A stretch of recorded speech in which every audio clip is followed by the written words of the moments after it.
Mirror, mirror in my hand, who has the spiciest show in the land? Snow White. Oh, that's not good. Hello, everyone, and welcome to another episode of Spicy Saturdays. If you haven't already guessed, our show this week is Disney's live-action retelling of Snow White. Let's get started. So starting off this video, we have Snow White's maid look. This is the look that she wears from after her parents die, when she's living under the evil queen's rule in the castle. So it's a red dress, 3/4 length sleeves, has some stitching around the arm that shows that like it's been mended, has some thread going up and down the bodice that we see in her costumes later on. It's floor length. She has an apron that she's seen a majority of it with it on, but on occasion it's just the dress. And she's can be seen like singing in it, blowing a wish in the well, cleaning the floors, dining with the queen, etc. Our second and third look is what I would call Snow White's hero look. It's the iconic dress that she wears that's reminiscent of the original animated. So it has the big puff sleeves, it has the yellow skirt. In this version they decided to add sleeves. Not really sure about that costume choice. And then the skirt is made out of tulle, the yellow part, and then also in part of it she has a blue overskirt. Not my favorite adaptation of her. There's some things I would have done differently, such as making her have the short sleeves.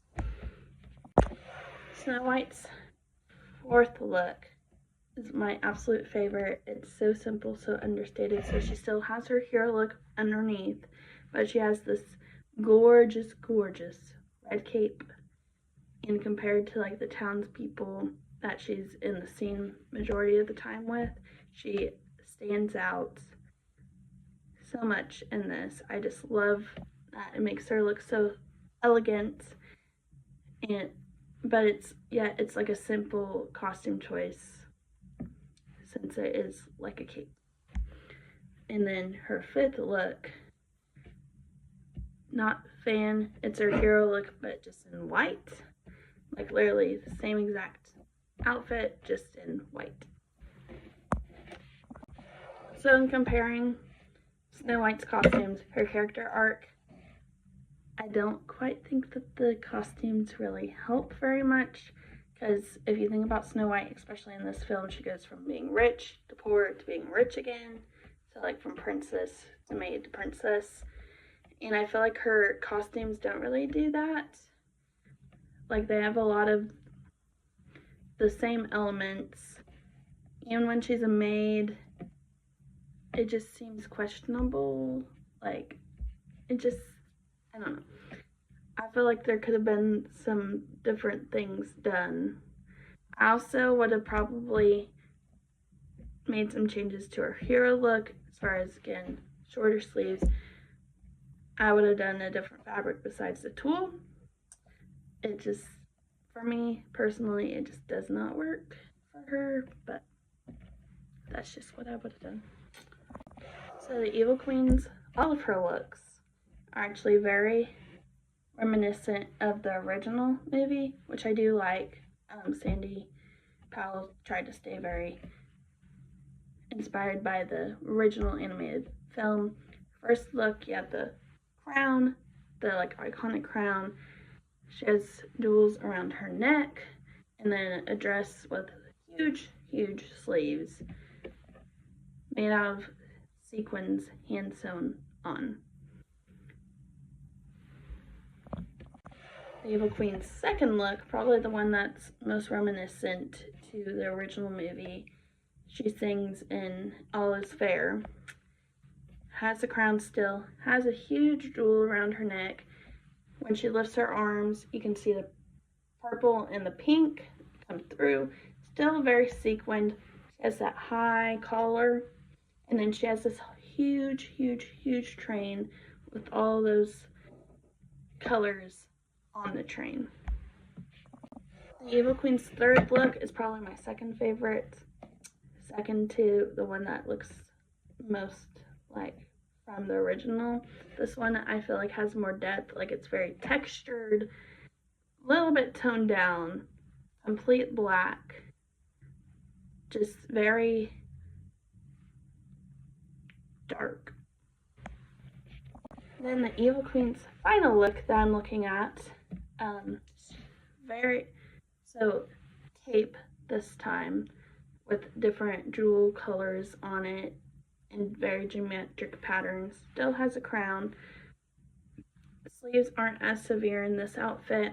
Has a heavily bejeweled neckline, ombre effect on the dress from black to green. So in looking at the Evil Queen's looks, I feel like her still doesn't have an arc as far as like an evolution, but I do like all the costumes. I wish that like the ones that are all sequins, I get it. I watched a video of Sandy Powell wanted to play with the lighting, which sequins do very well, but it just feels very two-dimensional to me. So it's not until the third look that I'm like, oh wow, like you can see all the textures and different things, which I like a lot. Jonathan. Not really sure who he is. Like, he's a bandit, I guess, is what they're defining him as.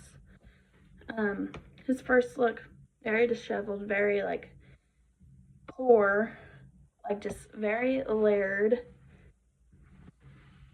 jacket over shirt with pants and boots. But the character in this picture that I wanted to point out more than Jonathan, because this is my favorite costume in the whole entire movie, is the huntsman. I love his woven top. It's texture, it creates depth, it's very woodsy. I feel like it shows who he is, it fits his character very well. Jonathan's second look, another jacket over a shirt, well, over a hoodie over a shirt with pants and boots.